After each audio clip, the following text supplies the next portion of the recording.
TV13 Gujarati હકથી Gujarati.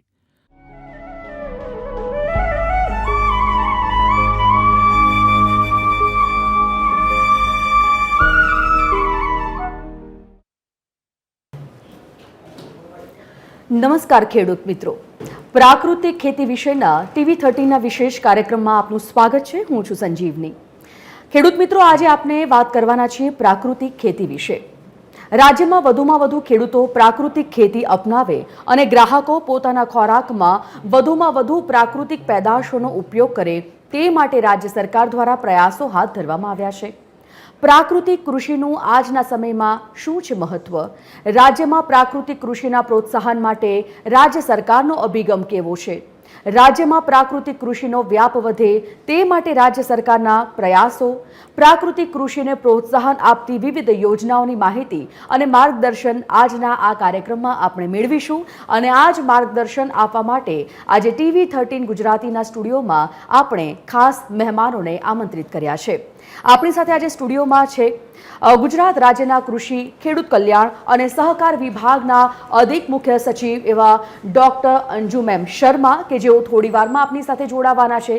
સાથે જ આપણી સાથે છે ગુજરાત પ્રાકૃતિક કૃષિ બોર્ડના એક્ઝિક્યુટિવ ડાયરેક્ટર CM પટેલ સાહેબ અને આત્માના ડાયરેક્ટર સંકેત જોશી સાહેબ। આપ તમામનું સ્વાગત। સંકેત સર, શરૂઆત આપનાથી કરવી છે।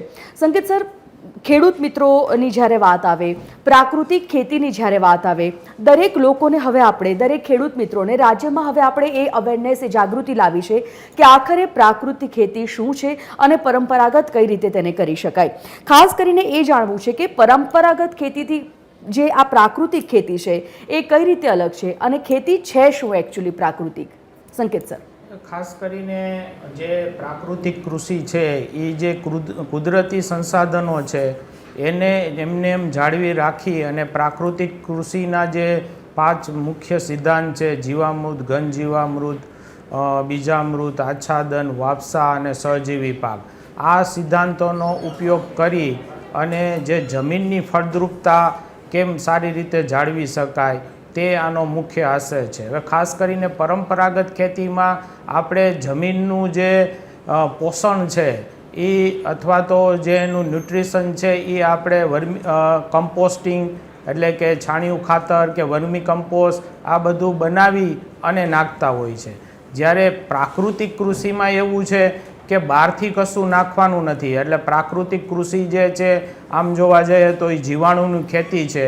એટલે જમીનમાં જ આ બધા જે સૂક્ષ્મ જીવાણુઓ છે એ એકદમ એનો જે છે એ સંખ્યા વધે અને કુદરતી રીતે જ જમીનમાં જે કંઈ તત્વો છે એ છોડને જે છે અવેલેબલ થાય, એટલે કે એને મળતા થાય અને છોડ જે છે એનું પોષણ મેળવે। આ એના 2 મુખ્ય તફાવતની બાબત હતી।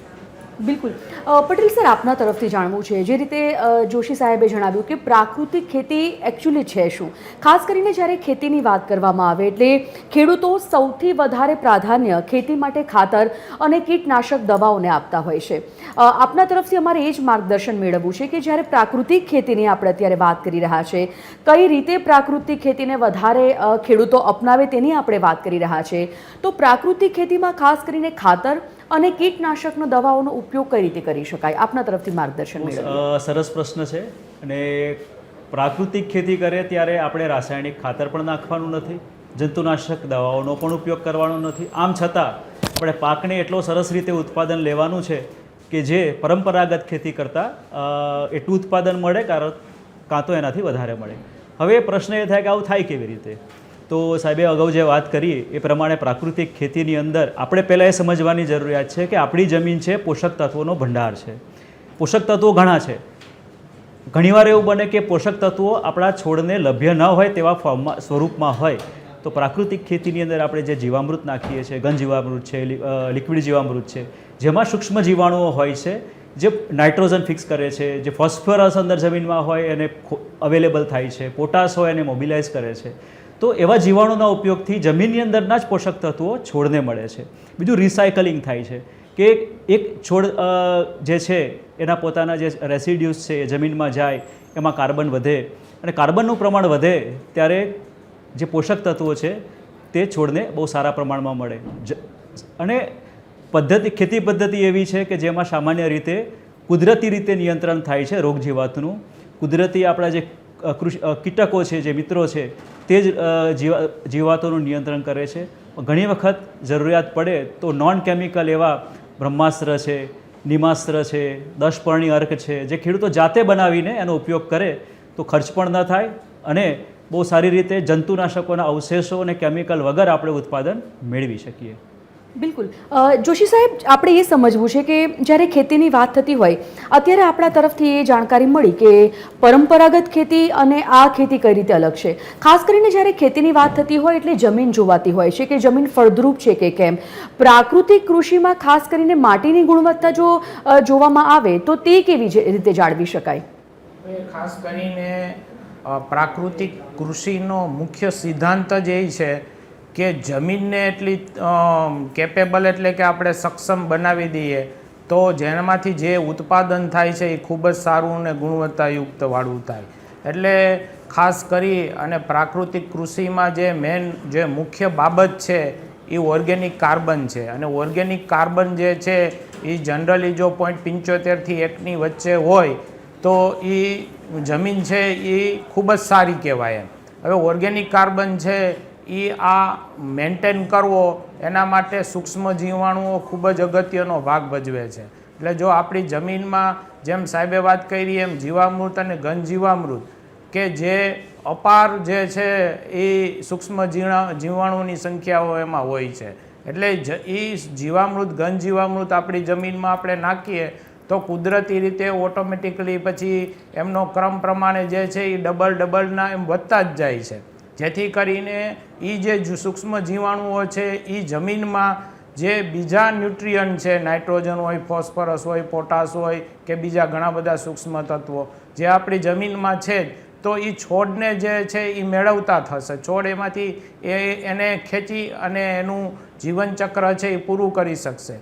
એટલે કે સોઇલ કાર્બન જે છે એ ઓટોમેટિકલી એ લેવલ ઉપર આવી જશે જેથી કરી અને છોડ જે છે એ જમીનમાં સારું ઉત્પાદન આવી શકશે. અને બીજી બાબત જે ખાસ કરીને છે કે પ્રાકૃતિક કૃષિમાં આચ્છાદન એટલે કે ખેડૂત ભાઈઓ એમને મલ્ચિંગ પણ કહેતા હોય છે, જે ખૂબ જ અગત્યનું છે. જેથી કરી અને જે સોઇલની અંદર એટલે કે જમીનની અંદર ઓર્ગેનિક કાર્બન છે એ સંપૂર્ણ રીતે મેન્ટેન થાય છે. જમીન ઉપર આપણે થર પાથરી દઈએ, મલ્ચિંગના ઘણા બધા પ્રકાર છે, બધા ખેડૂત ભાઈઓ એ જાણે જ છે. જેથી કરીને જે ઓર્ગેનિક કાર્બન છે એ જમીનથી જે છે એ આકાશમાં અથવા તો ઉપર જે છે એટમોસ્ફિયરમાં પાછો ન જતો રહે. ખાસ કરીને આ ઉનાળામાં ટેમ્પરેચર વધુ હોવાને કારણે આ વસ્તુ બનતી હોય છે. એટલે ખાસ કરીને જો આચ્છાદનનો જો ઉપયોગ પૂરતા પ્રમાણમાં કરવામાં આવે તો આ જમીનની ફળદ્રુપતા ઓર્ગેનિક કાર્બન મેન્ટેન કરી અને આપણે જાળવી શકીએ. બિલકુલ. પટેલ સાહેબ, આપના તરફથી એ જાણવું છે કે જ્યારે પ્રાકૃતિક કૃષિની આપણે વાત કરી રહ્યા છીએ, તેની ફળદ્રુપતા વિશે, ખાતર વિશે વાત કરી, કીટનાશક દવાઓ વિશે વાત કરી, સાહેબે આપણને જમીન વિશે પણ વાત કરી. ખાસ કરીને જ્યારે પ્રાકૃતિક ખેતીમાં પાક ચક્રની મહત્વતા વિશે વાત કરવામાં આવે તો એ શું હોય છે? આપણે સામાન્ય રીતે ખેતી કરીએ ત્યારે એક પાક કરતા હોઈએ, પણ આજે પ્રાકૃતિક ખેતીની અંદર એવો સિદ્ધાંત છે કે એક આપણે જમીન તો પાકને મદદરૂપ થાય, પરંતુ બીજો પાક પણ બીજા પાકને મદદરૂપ થાય. જેમ કે આપણે ધાન્ય પાકના વર્ગના પાકો કરીએ એની સાથે જ્યારે કઠોળ વર્ગના પાક કરીએ ત્યારે કઠોળ વર્ગના પાકની એક ખાસિયત હોય છે કે જે હવામાંથી નાઇટ્રોજન જમીનમાં ફિક્સ કરે છે. એટલે બહારથી કોઈ પણ જાતનું જે ખાતર છે એ નાખવું જ ન પડે, છોડ પોતે પેદા કરે. અને સહજીવન કહીએ, ઘણી વખત એવું થાય કે સપોઝ તલનું વાવેતર કર્યું છે, તલના વાવેતરની સાથે મગનું વાવેતર કરીએ તો તલને નાઇટ્રોજન મળી રહે છે. બીજું એવું જે સૂરજમુખીનું વાવેતર કરીએ તો કદાચ એની અંદર ભમરા આવે, મધમાખી આવે, એટલે પોલિનેશન થાય. પોલિનેશન થાય એટલે જે પરાગરજને કારણે પાકનું ઉત્પાદન વધે અને ક્રોપ પ્રોડક્શન ઓટોમેટિક વધે. એટલે એક ક્રોપ પાક છે બીજા પાકને મદદરૂપ થાય છે. એટલે આપણે મિશ્ર પાકોનું વાવેતર કરવું જોઈએ. બીજો એક સિદ્ધાંત છે મલ્ટી લેયર, કે આપણે જમીનની અંદર મોટા ઝાડ કરીએ છીએ કે આંબાના ઝાડ કરીએ કે ત્યાર પછી એનાથી નાની જાતના ઝાડ કરીએ કે જામફળના ઝાડ હોય, ત્યાર પછી આપણે પપૈયાનું વચ્ચે વાવેતર કરીએ, ડ્રેગન ફ્રૂટનું કરીએ. જમીનની અંદર જેને શેડ લવિંગ પ્લાન્ટ છે કે જેમાં આપણે આદુ હળદર કરી શકીએ, તો એટલી જ જમીનમાં આપણે એક કરતાં વધારે પાક કરી શકીએ. આખું વર્ષ આપણને પાક ઉત્પાદન મળે અને એક પાક બીજા પાકને ફાયદો કરે. તો આને પાકનું જીવનચક્ર કહે છે. જો એ રીતે આપણે ખેતી કરીએ તો કદાચ આપણે ઉત્પાદન પણ સારું રહેશે અને બહારથી કોઈ પણ જાતનો ખર્ચો આપણે કરવો નહીં પડે અને આખું વર્ષ આપણને ઉત્પાદન મળી રહેશે. બિલકુલ. જોશી સાહેબ, આપના તરફથી એ સમજવું છે, જ્યારે કોઈ પણ ખેડૂત ખેતી કરતા હોય એટલે સ્વાભાવિકપણે ઘણી બધી પ્રોબ્લેમ્સ, ઘણી બધી મુશ્કેલીઓ તેમને સહન કરવાનો વારો આવતો હોય છે. ઘણીવાર વાતાવરણ ભાગ ભજવે છે, ઘણીવાર વરસાદ ભાગ ભજવે છે અને એવામાં આપણે હંમેશા એવું સાંભળતા આવ્યા છે કે ખેતીને નુકસાન જીવાત પડવાથી થયું છે. તો પ્રાકૃતિક ખેતીની જ્યારે વાત આવીએ તો આ જીવાત વ્યવસ્થાપન કેવી રીતે કરવું, એના વિશે થોડી વિસ્તારથી માહિતી જોઈએ છે. ખૂબ જ સરસ પ્રશ્ન છે, કારણ કે પ્રાકૃતિક કૃષિમાં જેમ સાહેબે વાત કરી એમ કોઈ પણ કેમિકલનો ઉપયોગ કરવાનો નથી. એટલે ખાસ કરીને પેસ્ટિસાઇડ એટલે કે જંતુનાશક દવાઓ કે નિંદામણનાશક દવાઓ એનો આમાં પ્રાકૃતિક કૃષિમાં નિષેધ છે, એનો ઉપયોગ નથી કરવાનો. તો પછી પ્રશ્ન એ આવે કે આ બધી જો પ્રાકૃતિક કૃષિ કરતા હોય ને કોઈ કારણસર બરાબર છે ક્યારેક કોઈ જીવાતો આવી જાય તો આનું નિયંત્રણ કરવું કેવી રીતે કરવું, તો એના માટે જુદા જુદા જે છે એ પદ્ધતિ સૂચવેલ છે, જેમાં નિમાસ્ત્ર છે, અગ્નિ અસ્ત્ર છે, 10 પાણી અર્ક છે, બરાબર છે, અને ઘણીવાર તો ખાટી છાશનો પણ ઉપયોગ થાય છે. તો 10 પાણી અર્ક જે આમ તો આપણે શાસ્ત્રમાં પણ આયુર્વેદ અને એમાંય વૃક્ષ આયુર્વેદ એમાં જુદા જુદા આ બધી પદ્ધતિઓ વર્ષો પહેલાં બતાવેલી જ છે. 10 પાણી એટલે 10 એટલે 10 ને પાણી એટલે પાન, એટલે એવા છોડ અથવા તો એવા 10 ઝાડવા એના પાનનો અર્કનો ઉપયોગ કરી અને એનું જે છે એ દ્રાવણ બનાવીને છાંટવામાં આવે છે. એમાં ધતુરો હોય, કરંજ હોય, એમાં હળદર પણ છે, પછી પપૈયા પણ છે. એટલે આ બધા જેને કહેવાય, પછી લીમડો પણ છે, આ મવડો, બીજા પણ પાનો છે. તો આ બધા પાનનો અર્ક કરી અને છાંટવામાં આવે છે, જેથી કરી અને જે જીવાત આવે એ જીવાત એનાથી જે છે એ નિયંત્રણ થઈ શકે. પછી ખાસ કરી અને અગ્નિ અસ્ત્ર છે, તો અગ્નિ અસ્ત્રમાં ખાસ કરીને મરચાંનો ઉપયોગ વધારે થાય છે. એમાં મરચાંની ભૂકી અને એની અંદર લસણ અને આદુનો પણ ઉપયોગ થાય છે. એના ઉપયોગથી પણ જે છે એ જુદા જુદા રોગ અને જીવાતનું નિયંત્રણ થઈ શકે છે. એટલે આમાં જે મેં કીધું એમ કે નિમાસ્ત્ર, અગ્નિ અસ્ત્ર, 10 પાણી અર્ક, સૂઠાસ્ત્ર એટલે કે સૂઠનો ઉપયોગ, એટલે આ બધી જે બાબતો છે જે ઘણા વર્ષો પહેલાં આપણા બધા જુદા જુદા સાહિત્યમાં પણ આનો જે છે એ દર્શાવેલ છે અને એનેથી પણ ઘણું સારું પરિણામ આવે છે. અત્યારના જે લેટેસ્ટ ઘણા સંશોધનના પરિણામો છે, ખાસ કરીને ટમેટાઓ છે એમાં જે રૂટનોટ નેમેટોડ આવે છે, તો એમાં પણ અગ્નિ અસ્ત્ર અને બીજા જે અસ્ત્ર મેં જે કીધા એમાંથી એનો ઉપયોગનાથી સારું એવું નિયંત્રણ પણ મેળવી શકાય એવા પણ વિગતો આવેલી છે. એટલે આમ જુદા જુદા બધા આયામોનો ઉપયોગ કરી અને રોગ અને જીવાતનું નિયંત્રણ પ્રાકૃતિક કૃષિમાં કરી શકાય. બિલકુલ. પટેલ સર, જ્યારે દેશ વિદેશની વાત થતી હોય, આપણી સાથે અત્યારે ગુજરાત રાજ્યના કૃષિ, ખેડૂત કલ્યાણ અને સહકાર વિભાગના અધિક મુખ્ય સચિવ ડૉક્ટર અંજુ મેમ શર્મા પણ જોડાઈ ગયા છે. અંજુ મેમ, આપનું પણ ખૂબ ખૂબ સ્વાગત કરું છું આ કાર્યક્રમમાં. મેમ, જે પ્રકારે આજે પ્રાકૃતિક ખેતીની તેની મહત્વતાની વાત ચાલી રહી છે, પ્રોત્સાહન પ્રાકૃતિક કૃષિને કઈ રીતે આપવું તેની જ્યારે આપણે વાત કરી રહ્યા છે, તો મેમ આપના તરફથી સૌથી પહેલાં તો એ જાણવું છે કે આપની ભાષામાં, આપના મતે, આપની વ્યાખ્યા શું છે પ્રાકૃતિક ખેતીની, અને રાજ્ય સરકાર હવે કૃષિને, પ્રાકૃતિક કૃષિને વધારે પ્રોત્સાહન આપવા બાબતે કઈ બાબતો પર પ્રકાશ પાડશે? જેમ આપને ખબર છે કે પ્રાકૃતિક કૃષિ આપણા માટે એટલા માટે અગત્યનું સ્થાન ધરાવે છે કે અત્યારે ખેડૂતો દ્વારા જે રાસાયણિક ખેતી કરવામાં આવે છે, કે એટલે કે કેમિકલ ખેતી જેને કહીએ છીએ, જેમાં ફર્ટિલાઇઝર અને પેસ્ટિસાઇડનો વપરાશ થાય છે, એનાથી જે જમીન છે એના ઉપર આડઅસર થાય છે. કેમ કે જે જમીનના સૂક્ષ્મ જીવાણુઓ છે અને જે જમીનના કૃમિ છે એ આ કેમિકલ્સના કારણે મરી જાય છે, અને જે જમીનની અંદર જૈવિક પ્રક્રિયા ચાલવી જોઈએ એ ચાલી શકતી નથી, અને જેના કારણે જમીનની ફળદ્રુપતાને અસર થાય છે.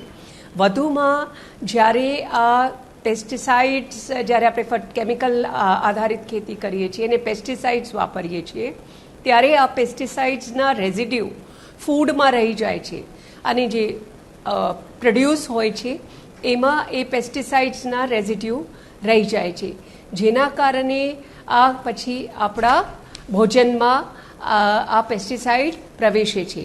જેમ આપણે અત્યારે જાણીએ છીએ કે સમાજમાં કેન્સરનું દૂષણ વધી રહ્યું છે અને આ જે હાર્મફુલ કેમિકલ્સ છે એ પણ કેન્સર માટે ઘણા જવાબદાર છે. આમાં ઘણા બધા કેમિકલ્સ કાર્સિનોજેનિક હોય છે, જેને કહીએ છીએ કે એ કેન્સર કોઝ કરે છે. એટલે આ બધા આપણા ભોજનમાં ઘૂસે છે. આને પછી રોકવા માટે આપણે આ પ્રાકૃતિક ખેતી તરફ વળી રહ્યા છીએ. અને પ્રાકૃતિક ખેતીમાં એક તરીકેની ખેતી, જૈવિક ખેતી જે કરતા હોય છે એમાં બાયો ઇનપુટ્સ નાખે છે, પણ જે પ્રાકૃતિક ખેતી હોય છે એ સંપૂર્ણ રીતે ગૌ આધારિત હોય છે. એમાં ગૌમૂત્ર અને ગોબર તથા ઘરગથ્થા વપરાશની વસ્તુઓમાંથી બહુ જ પોટેન્ટ જીવામૃત અને ઘન જીવામૃત બનાવવામાં આવે છે અને 5 આયામની પદ્ધતિ મારફતે આ ખેતી કરવામાં આવે છે. જેને આપણે ગુજરાત રાજ્યમાં આ પ્રકારની ખેતીને ઘણું બધું પ્રોત્સાહન આપી રહ્યા છીએ અને ગુજરાત સરકાર દ્વારા 2019ની વર્ષથી આ પ્રાકૃતિક ખેતીને લગભગ એક સ્પેશિયલ ડ્રાઈવ તરીકે અપનાવવામાં આવ્યું છે અને અત્યાર સુધી 6 લાખ ઉપરાંત ખેડૂતો પ્રાકૃતિક ખેતીમાં જોડાયા છે, જેના પાસે આપણા પાસે વેરીફાઈડ ડિટેલ્સ બી છે અને લગભગ 5.5 થી 6 લાખ એકર ના પ્રમાણમાં ખેતી પ્રાકૃતિક રીતે થાય છે. એ આપણે પ્રમોટ કરવા માટે આપણે ઘણા બધા પ્રયાસો કરી રહ્યા છીએ, જેમાં આપણે પ્રાકૃતિક કૃષિ બોર્ડની પણ સ્થાપના કરી છે અને આ પ્રાકૃતિક કૃષિ બોર્ડ થકી અને આત્માના તંત્ર થકી આપણે પ્રાકૃતિક કૃષિની તાલીમ આપતા હોઈએ છીએ. એ તાલીમ આપીને ખેડૂતોની હેન્ડ હોલ્ડિંગ કરીએ છીએ. મોડલ ફાર્મ્સ બનાવ્યા છે, લગભગ 6000 ઉપરાંત મોડલ ફાર્મ્સ આપણા ત્યાં રાજ્યમાં છે, પ્રાકૃતિક ખેતીના મોડલ ફાર્મ્સ. અને સાથે સાથે બાયો રિસોર્સ સેન્ટર, જ્યાં આગળ જે નાના ખેડૂતો છે જે ગાયો રાખી શકતા નથી એને આ બાયો ઇનપુટ્સ છે જેવા કે આ જીવામૃત અને ઘન જીવામૃત એ નજીવા ભાવે મળી શકે એના માટે પણ આપણે બાયો રિસોર્સ સેન્ટરનું પ્રમોશન કર્યું છે. એટલે ક્લસ્ટર આધારિત આપણે આ આખું કાર્યક્રમ કરતા હોઈએ છીએ અને તાલીમ તથા પ્રચાર પ્રસાર મારફતે એક જુદું માળખું બનાવીને રાજ્ય સરકારે આમાં માતબર રકમ પણ ફાળવી છે અને લગભગ 300 કરોડ ઉપરાંત આપણે સરકાર દ્વારા આમાં ખર્ચો કરવામાં આવી રહ્યું છે, જેથી ન સિર્ફ ખેડૂતોને પણ સમાજને તથા પર્યાવરણને પણ લાભ થાય. બિલકુલ મેડમ, જે પ્રકારે આપ જણાવી રહ્યા છો કે ખેડૂતોને અને સમાજને લાભ થાય તેના માટે આપણે પ્રાકૃતિક કૃષિ કઈ રીતે ખેડૂતો વધારે અપનાવતા થાય, રાજ્ય સરકાર હંમેશા ખેડૂતોને, ખેતીને પ્રાધાન્ય આપતી રહી છે અને તમામ એ ખેડૂતોને સહાય હંમેશા રાજ્ય સરકાર તરફથી આપવામાં આવતી હોય છે. ખાસ કરીને આપે જે બધા મુદ્દાઓ કહ્યા એ મુદ્દાઓની આપણે આજની આ ડિબેટ છે, આજની ચર્ચા છે, એનો ઉદ્દેશ પણ એ છે કે ખેડૂતો વધુમાં વધુ પ્રાકૃતિક કૃષિ તરફ વળે. ખાસ કરીને મેડમ, જ્યારે યોજનાઓની વાત કરવામાં આવે, ખેડૂતો માટે કઈ કઈ રાજ્ય સરકાર દ્વારા એવી યોજનાઓ છે, એ સહાય યોજનાઓ એવી કઈ છે તે વિશે જાણવું છે અને હજી વધુ વ્યાપ પ્રાકૃતિક કૃષિનો વધારવા માટે કઈ દિશામાં રાજ્ય સરકાર વિચાર વિમર્શ કરી રહી છે? આપણા પાસે આના માટે જે યોજનાઓ મૂકવામાં આવી છે, અધર દેન પ્રાકૃતિક કૃષિ વિકાસ બોર્ડ, આપણે ગાયની ભાવ ખર્ચ યોજના છે, જેમાં પ્રાકૃતિક ખેતી માટે ગાય વસાવવા માટે અને એના નિભાવ માટે વાર્ષિક 10,800 રૂપિયાની સહાય આપણે આપીએ છીએ. જે પ્રાકૃતિક ખેતી આધારિત મોડલ ફાર્મ છે એને પણ આપણે સહાય આપીએ છીએ અને એમાં આવા ફાર્મ તૈયાર કરવા માટે રૂપિયા 18,500ની સહાય આપણે આપીએ છીએ. એ સિવાય બાયો રિસોર્સ સેન્ટર જેમને ઊભું કરવું હોય તેને 1,20,000 રૂપિયાની સહાય આપવામાં આવે છે. આ બાયો ઇનપુટ રિસોર્સ સેન્ટર ઊભું કરવા માટે. અને જે ખેડૂતો પાસે ઓર્ગેનિક સર્ટિફિકેટ હોય, જેને આપણે C1, C2, C3 સર્ટિફિકેટ કહીએ છીએ, એટલે પ્રાકૃતિક ખેતી કરતા સર્ટિફિકેટ હોય, એના માટે આપણે જે લોકો બાયો ઇનપુટ પર ખર્ચા કરે તો એને આપણે સબસિડી પણ આપીએ છીએ. અને બાયો ઇનપુટની ખરીદીના ખર્ચમાં આપણે 50% થી 75% સુધીની સહાય આપણે પૂરી પાડીએ છીએ. તે સિવાય આપણે ગુજરાત રાજ્યમાં ડાંગ જિલ્લાને આપણે સ્પેસિફિકલી સંપૂર્ણ રસાયન મુક્ત જિલ્લા તરીકે જાહેર કર્યું છે. અને આપને જણાવતા મને આનંદ થાય છે કે આપણે 2021માં આ પહેલ કરી હતી. તે પછી 3 વર્ષના સમયગાળામાં આપણે સંપૂર્ણ રીતે ડાંગ જિલ્લાને કેમિકલથી મુક્ત કરી ચૂક્યા છીએ. ત્યાં આગળ 15,000 ઉપરાંત ફાર્મરો સર્ટિફાઈડ થઈ ગયા છે અને લગભગ 60,000 હેક્ટેર જમીન આમાં ખેતી જે કરવામાં આવે છે તે તમામ પ્રાકૃતિક અને જૈવિક ખેતી કરવામાં આવે છે. અને એના માટે એને વેચાણના સાધનો આપવા માટે પણ આપણે ત્યાં આગળ સ્ટોર ઊભા કર્યા છે. સાપુતારા ખાતે પણ સ્ટોર ઊભા કર્યા છે. ત્યાં આગળ FPOઝને આપણે પ્રોત્સાહન આપ્યા છે. અને રાજ્યમાં 100 નેચરલ ફાર્મિંગની એટલે કે 100 પ્રાકૃતિક ખેતીની FPOની પણ સ્થાપના કરવામાં આવી છે. બિલકુલ મેમ, આયોજનની જ્યારે આપણે વાત કરીએ, આપે જણાવ્યું કે ઘણી બધી યોજનાઓ એ ખેડૂતો માટે છે. આજના દિવસમાં ખાસ કરીને આપના તરફથી એ ખેડૂતો માટે, એ ગ્રાહકો માટે કે જે પ્રાકૃતિક ખેતી અને કૃષિ ઉત્પાદનો માટે ખાસ કોઈ સંદેશ ખરો આપનો? આ એટલું જ સંદેશ છે કે આ પ્રાકૃતિક ખેતી આપણા માટે જરૂરી છે ને જરૂરી છે. આપણા પોતાના સ્વાસ્થ્ય માટે, આપણા આયુષ્ય માટે અને આપણી આવનાર જનરેશન્સની કાળજી માટે આપણે પ્રાકૃતિક ખેતી તરફ હવે વળવું જ પડશે. અને જો આપણે પ્રાકૃતિક ખેતી તરફ નહીં વળશું તો કેન્સરનું પ્રમાણ વધતું જશે. આ કેમિકલ્સ જે છે એ આપણા પાણીમાં, આપણા શરીરમાં, આપણા જે આપણે દૂધ પીએ છીએ એમાં પણ આ કેમિકલ જતા હોય છે. કેમ કે એ ગાયો જ્યારે કેમિકલયુક્ત ચારો ખાય છે ત્યારે એ દૂધમાં રેસિડ્યુ આવે છે જે આપણા દૂધ થકી આપણા શરીરમાં જાય છે. એટલે તમામ રીતે આપણે કેમિકલ મુક્ત હોવાની જરૂર છે. અને એ કેમિકલ મુક્ત હોવા માટે આપણે એક વાયબલ ઓલ્ટરનેટિવ તરીકે આ પ્રાકૃતિક ખેતી જ આપણને આમાંથી મુક્ત કરી શકે અને બહુ નજીવા ખર્ચે, બહુ લો ઇનપુટ કોસ્ટમાં અને ઘેર બેઠા આ પ્રાકૃતિક ખેતી થઈ શકે છે. અને એમાંથી આપણે સારી એવી આવક ખેડૂતોને મળી શકે છે 2 રીતે. એક તો એમાં જે ઉપજ છે એ ઓછી થતી નથી અને સાથે ઇનપુટ કોસ્ટ બિલકુલ ઘટી જાય છે.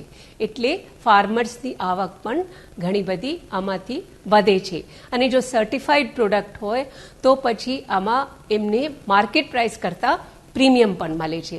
એટલે આ રીતે તમામ ગુજરાતના ફાર્મર્સ પ્રાકૃતિક ખેતી તરફ વળે એ મારું સંદેશ છે. અને આપણે આ એક દિશા તરફ પ્રગતિ કરવાની વિચારધારા છે. બિલકુલ. પટેલ સાહેબ, આપના તરફથી જાણવું છે કે જે રીતે મેડમે વાત કરી, ફાયદા વિશે વાત કરી, કઈ રીતે પ્રોત્સાહન હવે આપી શકાય પ્રાકૃતિક કૃષિ માટે, તે વિશે તેમણે વાત કરી. સરકારની યોજનાઓ વિશે પણ વાત કરી અને સરકાર ખેડૂતો માટે કેટલું વિચારે છે તેના વિશે પણ વાત કરી. પર્યાવરણને થતા લાભ વિશે પટેલ સાહેબ આપના તરફથી જાણવું છે. જે હમણાં ચર્ચા થઈ, પર્યાવરણનો ચોખ્ખો લાભ એ છે કે પહેલાં તો આપણે કેમિકલ્સ કોઈ પણ જાતનો ઉપયોગ ન કરીએ તો જળ, જમીન, હવામાનનું પ્રદૂષણ આપણે નિવારી શકીએ છીએ. અને એ અત્યારે જે મુખ્ય પ્રશ્ન છે જેને કારણે ક્લાઇમેટ ચેન્જના પણ પ્રશ્નો ઊભા થયા છે, કમોસમી વરસાદ પણ થતો રહે છે, તો આપણે પ્રાકૃતિક ખેતીથી આપણે આ જેટલા કેમિકલ્સ છે તેનું નિવારણ કરી શકીએ. બીજું, કદાચ કોઈક સંજોગો વસાત કુદરતી આફતોને કારણે પાક નિષ્ફળ જવાના ચાન્સીસ રહે તો પ્રાકૃતિક ખેતીમાં વાત કરી છે કે સિંગલ ક્રોપની જગ્યાએ મલ્ટીક્રોપ, એક કરતાં વધારે પાક આપણે કરીએ છીએ તો એક પાકને કદાચ થોડી ઘણી અસર થાય વાતાવરણને કારણે તો આપણાને પોષણ તરીકે બીજો પાક મળી જાય છે. એટલે ખેડૂતો સિક્યોર થઈ જાય છે કે કોઈને કોઈ પાક ઉત્પાદન એમને મળશે. પંચસ્તરીયની વાત કરીએ તો આખું વર્ષ આપણાને મળે છે. કોઈ સિઝનમાં કદાચ મુશ્કેલી પડે અને ઉત્પાદન ન મળે તો કદાચ મહિના પછી ઉત્પાદન ખેડૂતોને મળે એટલે આખી સિઝન ન બગડે ખેડૂતોની અને આખું વર્ષ આપણે ઉત્પાદન મેળવી શકીએ એવી આ સરસ પદ્ધતિ છે. અને હવે એ વૈજ્ઞાનિક રીતે પણ ખેતી કરતા ખેડૂતો થયા છે. યુનિવર્સિટી તરફથી એના સંશોધનો પણ બહાર આવતા થયા છે. તો જો એનો આપણે ઉપયોગ કરીશું વૈજ્ઞાનિક પદ્ધતિથી તો ચોક્કસ આપણે કોઈ પણ જાતના રસાયણની જરૂર નથી અને જે કુદરતના સિદ્ધાંતો છે એના ઉપયોગથી આપણે ખેતી કરીશું. ખર્ચ પણ બચશે આપણો. તો આ એક સરસ ખેતી પદ્ધતિ છે, ખેડૂતોએ અપનાવવી જોઈએ. બિલકુલ.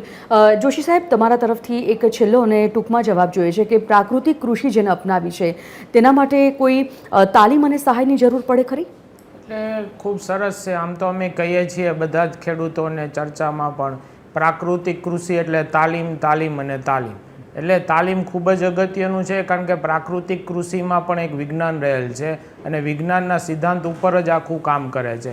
એટલે જીવામૃત કેવી રીતે બનાવવું, કેટલો સમય રાખવો, ધારો કે ક્લોકવાઇઝ એટલે ઘડિયાળની દિશામાં જે છે એ દાંડી હલાવવાની હોય છે, બરાબર, કેટલા સમય સુધી બેક્ટેરિયાની વૃદ્ધિ થાય છે પછી ઘટે છે. એટલે આ બધી બાબતો પણ એમાં પણ વિજ્ઞાન છે. એટલે આ બધી બાબતો સમજવા માટે તાલીમની ખૂબ જ અગત્યતા હોય છે, જેથી કરીને આત્મા બેઝિકલી જો આમ જોઈએ છીએ તો તાલીમનું જ કામ કરે છે. એટલે ખેડૂતોને વિવિધ તબક્કે જે એનું જે બનાવવાથી લઈ અને કઈ રીતે ખેતીમાં વાપરવું ત્યાં સુધીની પણ એની વૈજ્ઞાનિક તાલીમો આપવામાં આવે છે. એ પણ જે છે ખેડૂતોને નિઃશુલ્ક આપવામાં આવે છે. જિલ્લા અંદર જુદા જુદા અમારા ખેડૂત તાલીમ કેન્દ્ર છે, કૃષિ વિજ્ઞાન કેન્દ્ર છે, પછી જેમ કીધું એમ કે મોડલ ફાર્મ પણ છે. જે ખેડૂતે ઓલરેડી પ્રાકૃતિક કૃષિ અપનાવી લીધી તો ત્યાં એમના ખેતરે જઈ અને પ્રત્યક્ષ તાલીમ આપવામાં આવે છે. એટલે આત્મામાં આ તાલીમો દ્વારા પ્રાકૃતિક કૃષિ કઈ રીતે શક્ય છે ને ઉત્પાદન મેળવી શકાય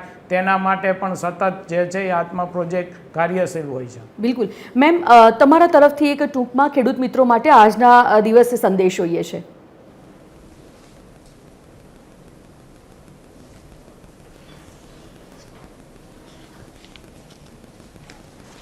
મેમ, મારો અવાજ આવી રહ્યો છે આપને? યસ મેમ, આજના દિવસે ટૂંકમાં આપના તરફથી એક સંદેશ ખેડૂત મિત્રો માટે. એટલે ખેડૂત મિત્રો માટે જે મેં સંદેશ આપ્યું કે આ જ સંદેશ છે કે આપ કેમિકલ પેસ્ટિસાઇડ્સ એ બધાને હવે મૂકીને પ્રાકૃતિક ખેતી તરફ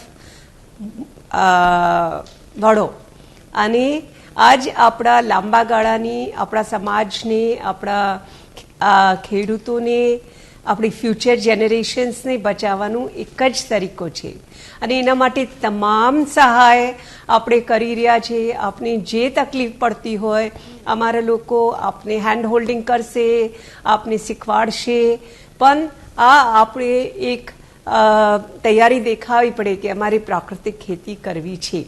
શરૂઆતમાં કદાચ થોડી ઘણી મુશ્કેલી આવે કે નહીં સમજ પડતી હોય કે કઈ રીતે કરવું છે, એકવાર ટ્રાય કરે તો કંઈક અટકી જતા હોય તો પણ અમારા લોકો પૂર્ણ રીતે આપની મદદ કરશું. અમારા જે દરેક ક્લસ્ટરમાં CRP છે એ લોકો પણ આપની મદદ કરશે અને દરેક સ્ટેજ ઉપર આપને સહાય મળશે. બિલકુલ. અંજુ મેમ આપનો, જોશી સાહેબ આપનો અને પટેલ સાહેબ આપ ત્રણેયનો અમારા મંચ પર હાજર રહ્યા તે બદલ આપનો ખૂબ ખૂબ આભાર. ધન્યવાદ. Thank you. તો ખેડૂત મિત્રો, આજે આપણે પ્રાકૃતિક ખેતી વિશે માહિતી અને માર્ગદર્શન મેળવ્યું છે. આશા છે કે આજની આ માહિતી આપને પણ ખૂબ જ ઉપયોગી સાબિત થઈ હશે. અમે આશા રાખીએ છીએ કે રાજ્ય સરકારે જે અભિગમ અપનાવ્યો છે પ્રાકૃતિક કૃષિનો, પ્રાકૃતિક ખેતીનો, આપ પણ તમામ ખેડૂત મિત્રો એ કૃષિ એ પ્રાકૃતિક ખેતી તરફ વળો એવી આશા સાથે રજા લઈશ. નમસ્કાર.